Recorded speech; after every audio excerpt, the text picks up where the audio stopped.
બનાસકાંઠા જિલ્લામાં કાંકરેજ તાલુકાના દુધાસણથી રેતી ફરીને દોડતા વાહનો કંબોઈ તરફ આવતા ક્યારે થશે બંધ, લોકોની માંગ બુલંદ બની।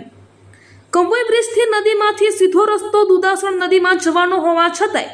આ ડમ્પરો કંબોઈથી દુધાસણ જવા રોડ પર દોડે છે। કાંકરેજ તાલુકાની જીવાધોરી સમાન ગણાતી બનાસ નદીમાં દુધાસણ અને કળશપુરાની બનાસ નદીમાંથી અધિકૃત અને બિન અધિકૃત રીતે રેતી ફરીને દોડતા હાઈવા ટ્રકોની કંબોઈ તરફ આવતા બંધ કરવા લોકોની માંગ છે। બનાસકાંઠા જિલ્લામાં કાંકરેજ તાલુકાના દુધાસણ બનાસ નદીમાં રેતી ફરી આવતા હાઈવા ટ્રકો કંબોઈ 4 રસ્તાથી પાટણ તરફ જાય છે, ત્યારે દુધાસણથી ઓવરલોડ અને તાડપત્રી ઢાંક્યા વિના નીકળતા હાઈવા ટ્રકો દુધાસણ ગામ લક્ષ્મીપુરા અને કંબોઈથી પસાર થાય છે, જેમાં કંબોઈ ખાતે રોડ પર ગાયત્રી વિદ્યાલય આવેલ છે, જેમાં ધોરણ 9 થી 12 સુધીનો અભ્યાસ છે, જેમાં કુલ 660 જેટલા બાળકો અભ્યાસાર્થે આજુબાજુના તમામ ગામોના વિદ્યાર્થીઓ અભ્યાસાર્થે આવે છે। તે વિદ્યાર્થીઓ દુધાસણ લક્ષ્મીપુરા તેમજ કંબોઈના વિદ્યાર્થીઓ ગામમાં અને ખેતરોમાં રહેતા હોય છે, તેઓ આ રોડ ઉપર ચાલતા અથવા સાયકલો લઈને શાળાએ આવે છે અને કંબોઈ ગામમાં પ્રાથમિક શાળા હોવાથી ખેતરોમાંથી ધોરણ 1 થી ધોરણ 8ના 850 બાળકો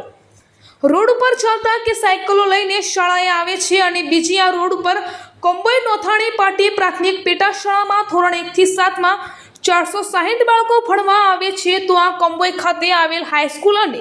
પ્રાથમિક શાળા અને પેટા શાળાઓમાં અભ્યાસ માટે અંદાજિત 2000 ઉપર બાળકો અભ્યાસ કરવા માટે આવે છે અને કંબોઈ દુધાસણા રોડ પર ચાલતા આવે છે, જે શાળાના સમયે ઉતાવળે આવતા હોય છે, ત્યારે પણ આ રોડ ઉપર ઝડપી રેતી ફરવા જવા અને ઝડપી સાઈડ પર રેતી ઉતારવાની લાઈનમાં ફૂલ સ્પીડે પોતાના હાઈવા ટ્રકો દોડાવતા હોય છે। અહેવાલ રામજીભાઈ રાય, ગોર, બનાસકાંઠા। કંબોઈ ગાયત્રી વિદ્યાલયમાં કુલ ટોટલ 660 બાળકો ભણે છે અને અભ્યાસક્રમની અંદર સવારે 10 વાગ્યાથી સાંજે 5 વાગ્યા સુધી સતત તરબા રોડ ઉપર ચાલ્યા કરે છે અને મોટા મોટા હોરને આ સ્કૂલને અભ્યાસક્રમની અંદર ઘણો બધો વિક્ષેપ પડે છે।